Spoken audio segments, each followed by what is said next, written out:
নিরাপত্তাজনিত শঙ্কার কারণে ভারতে অনুষ্ঠিতব্য টি-20 বিশ্বকাপে না যাওয়ার সিদ্ধান্ত থেকে সরে আসার কোনো সুযোগ নেই বলে জানিয়েছেন যুব ও ক্রীড়া উপদেষ্টা আসিফ নজরুল। তিনি বলেছেন, আইসিসি বাংলাদেশের ভেন্যু পরিবর্তনের কোনো অনুরোধ না রাখায় এটাই স্পষ্ট হচ্ছে যে এবারে টি-20 বিশ্বকাপে বাংলাদেশ অংশগ্রহণ অনিশ্চিত হয়ে পড়েছে।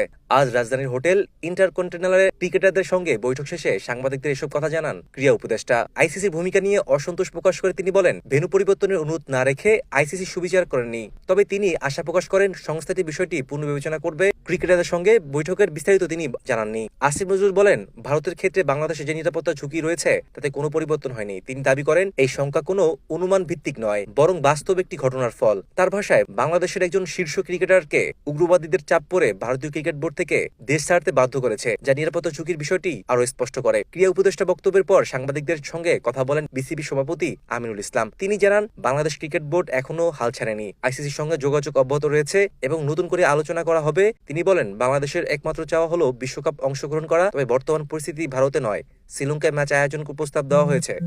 দল প্রস্তুত রয়েছে বলেও জানান তিনি। উল্লেখ্য, গতকাল আইসিসির সভায় বিসিবি সভাপতিকে সরকারের সঙ্গে আলোচনা করে ভারতে না খেলার সিদ্ধান্ত পুনর্বিবেচনার জন্য একদিনের সময় দেওয়া হয়েছিল। সেই প্রেক্ষাপটই আজ সরকার ও বোর্ড পক্ষ থেকে চূড়ান্তভাবে ভারতের টি-20 বিশ্বকাপ না খেলার অবস্থান অটল থাকার কথা জানানো হলো।